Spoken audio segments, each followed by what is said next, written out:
and you just get spit right out of them. And you just drop in and just snack lift, drop down, snap,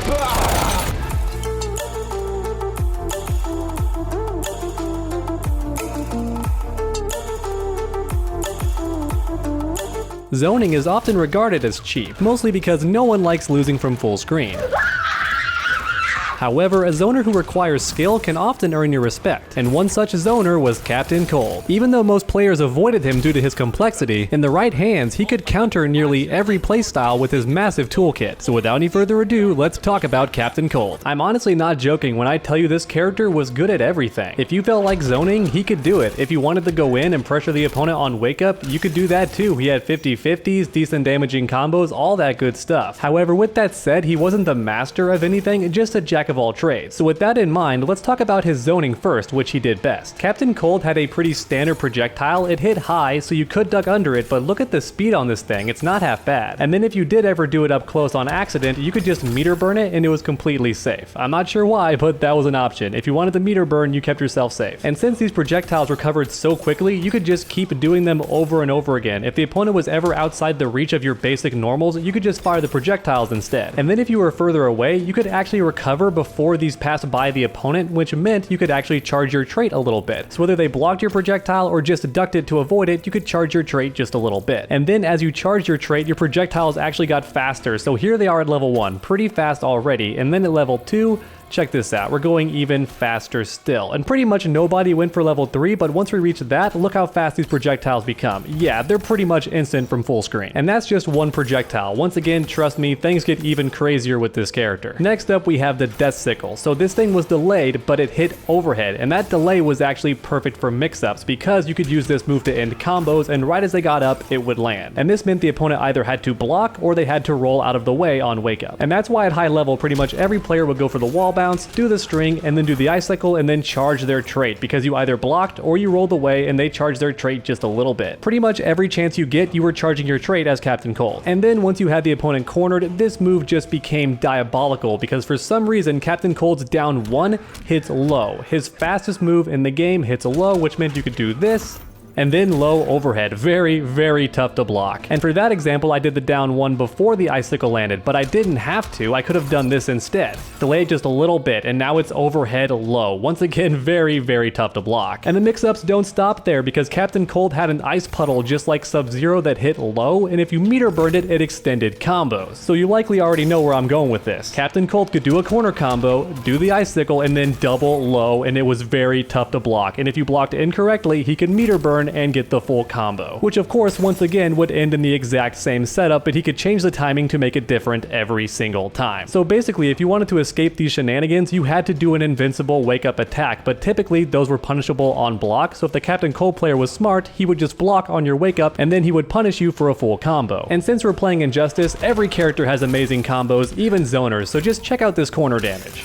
That was nowhere near optimal, and we're already getting 450 in the corner, so yeah, this guy can hurt with just one mix-up. And since we are already in the corner, let's talk about Frostfield. This thing was a nightmare if Captain Cold had you low on health, because as you can see, it does damage over time. So if you're already low on health and Captain Cold ends the combo with this, you pretty much wake up into death. And then if he does the meter burn version, it stays out even longer and also has the chance to freeze you if you don't escape. And what this did was put pressure on the opponent. You would end a combo, do the meter burn version, back up, they'd get scared, you would anti-air with a down 2 and get a combo started all over again. Sometimes just the threat of being frozen was enough to make the opponent panic and do something crazy on wake up to escape the corner. And once they did, Captain Cold would be there to capitalize every time. And then if you were patient and chose to block, Captain Cold could just do things that ran out the clock, like maybe something like this, and now you're frozen, he gets the full combo started all over again. And one final thing that Captain Cold players would do is place it just in front of you in the corner, so you're not quite touching it, and then they would charge trait right behind it because you were too scared to enter it. And of course this tactic was extra effective when you are low on health, because nobody wants to kill their own character. And this trick also worked on mid-screen as well if the character couldn't teleport, because you would just shoot it out, and if they were low on health, they didn't want to risk touching this thing even by jumping incorrectly, so you would just put it out and then charge trait behind it, and they'd be too afraid to touch it. it. And honestly, even if the opponent did have a teleport, you could just expect it and then block and punish it every time. And then the final zoning tool I wanted to talk about was Big Freeze, or as I called it earlier, the Ice Puddle. As mentioned before, this attack was your go-to way to extend combos when meter burned. However, if the opponent didn't have a projectile, you could just meter burn it and then stand inside of it while charging your trait. Because if the opponent tried hitting you, they would freeze themselves. I can still recall Sonic Fox doing this all the time, and it was always the cheekiest tactic. Now, since Captain Cold is a zoner, you might be thinking that once you close the gap on him, he's a lot less threatening. You knock him down, go for pressure on Wake Up, and his butt belongs to you. But unfortunately, you'd be wrong because we're playing a NetherRealm game, which means that keep away characters have invincible Wake Ups, and crazier still, this thing was safe on block if you amplified. In fact, it was actually plus. Or in other words, if you knocked down Captain Cold, he could just wake up with this every time, and as long as he had meter, he was completely safe. Unless of course you did something crazy like cross him up or jump super high, something to avoid the entire move, but that was very tough to do. I wasn't lying when I told you this character was good at everything. He even had solid defense. In fact, this move's primary function is to counter other players' keep away, because the barrier itself actually eats projectiles, and then if you amplify it, it still eats every projectile and covers the entire screen. So even against other keep away characters, Captain Cold had a lot of options. And as you saw earlier, this special move can also extend combos in the corner as well, so a very functional move, a lot of uses. And that's pretty much Captain Cold's zoning in a nutshell, and the entire time he was zoning you, he was trying to charge his trait little by little. So now let's talk about the different stages of this charge. So at level 1, Captain Cold gained access to Frosted Tips, and this is crazy because every time the opponent hit you, they were actually taking a tiny bit of damage. And of course this move was perfect in the corner because every time the opponent hit you for a damaging corner combo, they themselves are taking a tiny bit of damage. And it wasn't a lot, but just imagine the opponent's low on health and you pop this trait in the corner. What are they gonna do? They pretty much can't do anything, which is why a lot of Captain Cold players would just pop it and then walk themselves out of the corner, because if the opponent touched them, they were gonna take damage and they're low on health, so that would just mean death. Man, this throw animation is sick. It looks so cool. And honestly, the opponent didn't even have to be cornered. If they were ever low on health and you had level 1, you could just pop this and then walk towards them. If they dared to touch you, they could actually kill themselves by accident. So even at level 1, Captain Cold has access to a very devious tool. However, level 2 is what it was all about. This tool was so useful that pretty much nobody ever went for level 3, because level 2 was just that godlike. So let's talk about it. So for starters, this move does damage over time, and it also slows down the opponent, and if they stay inside of it long enough, they're gonna get frozen, which means you get a free combo. So just to give you an idea of how much this slows you down, I'm gonna tell Flash to jump, and look at this. Look how slow my jump becomes. If you jumped inside of this thing, it was pretty much certain death, because not only were you more likely to get frozen, but Captain Cold had all day to see you jump and then anti-air. So yeah, when Captain Cold popped this thing, you were in a lot of trouble. You pretty much wanted to backdash as soon as possible, because a good Captain Cold player never walked away from it, so if you attacked him, you were still inside of it. And I should also mention, this move recovers almost instantly, so I'm gonna hold up, and look how soon I can jump after firing this thing. So if you hit the opponent and then fire this thing, you can already move in as they're getting up. The recovery on this grenade was just ridiculous. So put simply, you could touch the opponent, freeze them, get a combo going,